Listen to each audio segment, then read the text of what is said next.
नमस्कार मित्रांनो, आजच्या व्हिडिओमध्ये आपण बोलणार आहोत मंगळ ग्रहाविषयी. मंगळ ग्रह विज्ञान कथेकडून वास्तवाकडे, हजारो वर्षाचे स्वप्न जे पुढील 10-20 वर्षात सत्यात उतरणार आहे. आपण एका अशा पिढीत आहोत जी मानवाला बहुग्रहीय प्रजाती म्हणजेच मल्टीप्लॅनेटरी पेशीस बनताना पाहणार आहे. आपल्याला पृथ्वी का सोडावी लागेल? 6.6 कोटी वर्षापूर्वीचा धडा एका लघुग्रहाच्या म्हणजेच ॲस्ट्रॉइड धडकेने संपूर्ण डायनासोर प्रजाती नष्ट केली. पृथ्वी कायमस्वरूपी सुरक्षित राहणार नाही. आपले अस्तित्व टिकवण्यासाठी आपल्याला एकापेक्षा जास्त ग्रहावर वसाहत करणे आवश्यक आहे. धोका आज असा प्रसंग घडल्यास मानवी सभ्यता एका झटक्यात संपून जाऊ शकते.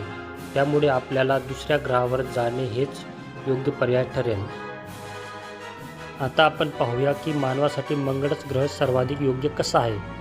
The Goldilocks choice. शुक्र ग्रह म्हणजेच व्हीनस, त्याच्यावर तापमान 450 डिग्री सेल्सिअसपर्यंत असते आणि सल्फ्युरिक ॲसिडचे ढग तापमान इतके असते की शिसे वितळेल इतकी उष्णता. मंगळ म्हणजेच मार्स ग्रह आशेचा किरण आहे. दिवस 24 तास 37 मिनिटे. पृथ्वीसारखाच पृथ्वीप्रमाणेच ऋतूचे चक्र असते. पृष्ठभाग चालण्यासाठी आणि माती बांधण्यासाठी भक्कम सॉलिड सरफेस आहे. अंतर सरासरी 22.5 कोटी किलोमीटर. पाणी ध्रुवावर आणि जमिनीखालील बर्फाच्या स्वरूपात पाणी असण्याची दाट शक्यता आहे. मंगळावर परतीचा मार्ग नाही. One way ticket. पृथ्वीवरून मंगळावर पोहोचण्यासाठी लागणारा वेळ जवळजवळ 7 ते 9 महिनेपर्यंत आहे. 26 महिने लॉन्च विंडो. 2 ग्रह जेव्हा जवळ येतात त्या वेळेतच आपल्याला उड्डाण करणे शक्य आहे. ते 26 महिन्यांनी एकदा. मंगळ आणि पृथ्वी ग्रह सर्वाधिक जवळ असतात. कठोर सत्य. जर मिशनमध्ये काही चूक झाली तर त्वरित परत येण्याचा कोणताही पर्याय नाही. अंतराळवीरांना अनेक महिने तिथेच राहावे लागू शकते. आता आपण जाणून घेऊया मंगळ ग्रहावरील वातावरणाविषयी. एक जग जे तुमचा जीव घेण्यासाठी बनले आहे. भयंकर रेडिएशन. मॅग्नेटिक फील्ड चुंबकीय क्षेत्र नसल्यामुळे कॉस्मिक आणि सोलर रेडिएशन थेट मारा करते. एका वर्षात पृथ्वीवरील 8 वर्षा इतके रेडिएशन. यामुळे कॅन्सरचा धोका असतो. 1% वातावरण आहे. पृथ्वीच्या तुलनेत फक्त 1% जाडीचे वातावरण. त्यात 95% विषारी कार्बन डायऑक्साईड म्हणजे CO2 आहे. स्पेस सूटशिवाय अवघ्या 2 मिनिटात मृत्यू होऊ शकतो. अतिशय जास्त तापमान. सरासरी -60 अंश सेल्सिअस जे कधीकधी -125 अंश सेल्सिअसपर्यंत खाली जाते. अंटार्क्टिकापेक्षाही थंड. आता आपण पाहूया वाहतुकीविषयी. वाहतूक क्रांती. SpaceX starship.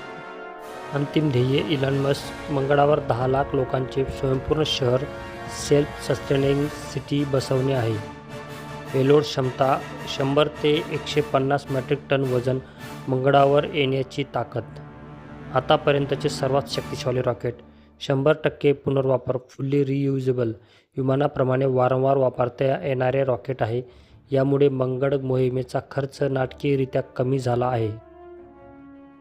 आता आपण पाहूया मंगळावर निवारा आणि पायाभूत सुविधा याविषयी माहिती. सुरुवातीचा निवारा.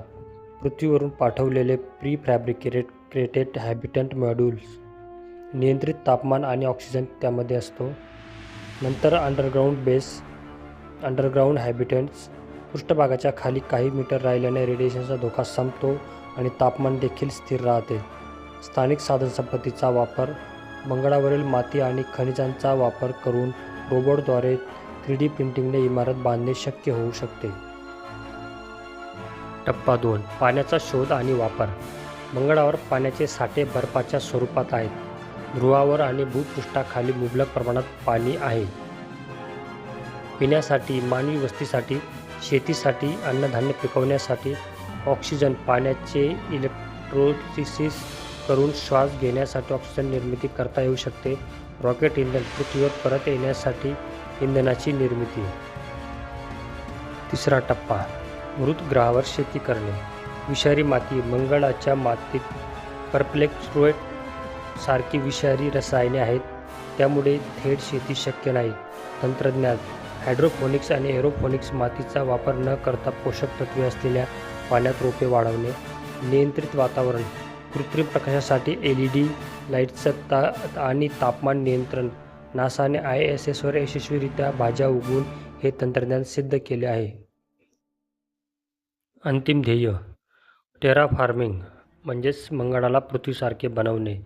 जाड वातावरण, उबदार आणि ऑक्सिजन निर्माण करणे हा एक बहुपिढी प्रकल्प म्हणजेच मल्टी जनरेशनल प्रोग्राम असेल.